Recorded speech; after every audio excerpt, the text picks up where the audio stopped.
before this series started, may iniinda ka sa balikat mo, tapos few games ago, sa tuhod naman. Pero naramdaman mo po ba yan tonight nung nilaro mo tong Game 6? Yeah, pero ano lang, dig deep lang na ano, kasi siyempre, tinitingnan ko yung mga teammates ko, yung mga coaches ko, doon ako nakuha na ng lakas. So, ayun, thankful din ako sa mga teammates ko, sa mga coaches ko na, yun nga, lalo na sa mga teammates ko, next step up sila, lahat ng mga pinasok ni coach, next step up. So, yun. Junmar, nag-play ba yung adrenaline kanina sa katawan mo kasi conference high ka kanina? Kailangan kasi makuha yung gusto namin makuha yung championship na to. Gusto namin matapos yung series kasi nga para mapapahinga kami. Dami rin mga players na may need. So, yun. Ba, ikaw yung first recipient ng Ramon Fernandez finals. So, kapwa mo si Buano ba yung how fitting lang na ikaw yung isang karangalan. Siyempre nakakatuwa. Nakakatuwa isipin na ako yung kauna-una makakuha ng MVP trophy na yan. Nakapangalan dyan, Don Ramon Fernandez. Siyempre, isa siya sa mga nilalook up ko. So, isang karangalan na makuha yung trophy na yun. For sure, isa yun sa mga highlights ng championship na to. And then for sure, sa top, sa trophy case ko na sa taas. Junmar, ano yung mga, may pinag-usapan ba kayo nun na Don Ramon kanina nung nakuha mo na yung trophy? May sinabi pa siya sa'yo? Wala lang. Congratulations lang. So, yun. Pero yun nga, thankful ako na dito siya mismo nakabot sa akin ng trophy na yun. Isang karangalan yun, Siyempre, nilook up natin siya eh. So, Bilang Cebuano, Junmar, sorry. bilang Cebuano, Junmar, malaki na yung impact ni Ramon Fernandez sa laro ng basketball. Tapos syempre nadagdagan pa ng, yun nga, yung honor na ganun. Bilang isang symbol ng Cebu, gaano kalaking bagay yung mahanay ka with Siyempre, isang karangalan. Para to sa mga Cebuana, yung mga Cebuana na nangarap makarating sa PBA. Sana makakuha sila ng inspirasyon sa amin. Kaya Don Ramon sa mga... kasi galing din ako probinsya eh. Maraming mga players na galing sa probinsya. Libre mangarap, pero pangarap tapos hard work, walang imposible. Basta lang, tiyaga lang, tapos trabaho tayo maayos, tayo dapat seryoso tayo sa pag natin, trabaho natin. So, yun. Walang imposible. Junmar, 12 championship mo with San Miguel. Kanina nga nandun si Don Ramon with 19 championships na PBA record pa rin. Yung 19 championships ba isa sa mga goal mo na makuha? Basta ako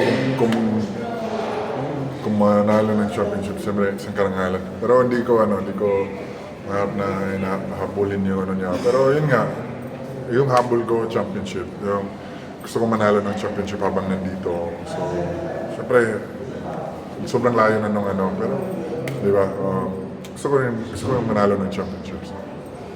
More championships para sa akin, sa teammates ko. So, siyempre, before pa naman ako dumating dito sa San Miguel, yung San Miguel, yung winning ways ng San Miguel, di ba? So, kinuha kami ng San Miguel para i-represent yung San Miguel, para tulungan yung San Miguel makakuha ng championship. So, yun yung ginawa namin. So, kaya nandito kami. So, yeah, yun. Junmar, parang mas lumakas pa kayo dahil nag-step up si Rodney and Mo. Yun credit sa mga teammates ko kasi nga talaga next step up yung mga pinasok ni coach, sila Rosales, lahat ng mga bench na pinasok ni coach, next step up.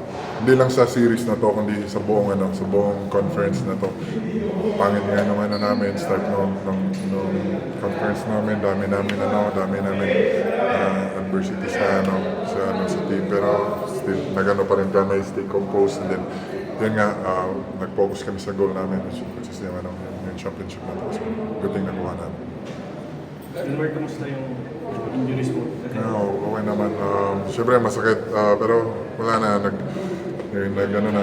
Tapos na rin yung ano, so makakauwi na rin ako bukas sa Cebu. So, ayan, ligo na ako dagat. So, tapos kain ako ng marami. Pahinga, tulog ng marami. So, ayan, para makabawi. So, ayan, thankful na nakuha namin yun. Yung championship natin. Pwede pa rin for Gilas. Yeah, sure. Siyempre, isang karangalan mo yung paglaro sa kahit pagod tayo, di ba? Gamitin mo natin yung pahinga muna. Junmar, siguro your thoughts na lang din na this window, kumbaga malapit na rin makakasama nyo na ulit si Kai sa roster as you guys pursue dun sa second window. Yeah, sana makabalik na si Kuya Kai kasi kailangan namin siya sa ano. Kuya. Kailangan namin siya sa ang tawag niya to, sa national team. Siyempre siya na yun ang barometer sa national team. Ba't kuya? Ba't kuya? Di ba pag kunyari may sa probinsya, pag may anak ka, di ba, pag mas bata sa'yo, like, kuya, di ba, pag may, paano ba i-explain? Di ba, kunyari, may anak, di ba? Tatawag mo sa ano, like, kuya, or yung bata pa sa'yo, di ba? Kuya. Ganun sa probinsya. Kuya. Yeah, kuya. Di ba? So parang anak mo na si Kai? Hindi. Kasi bata siya sa akin eh. Bata siya sa akin. So, kuya, di ba? So, parang gano'n. Ano load out mo mamaya?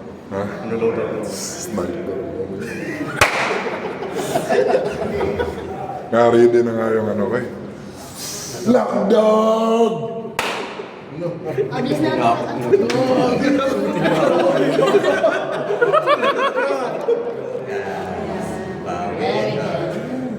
Salamat. Salamat sa inyo.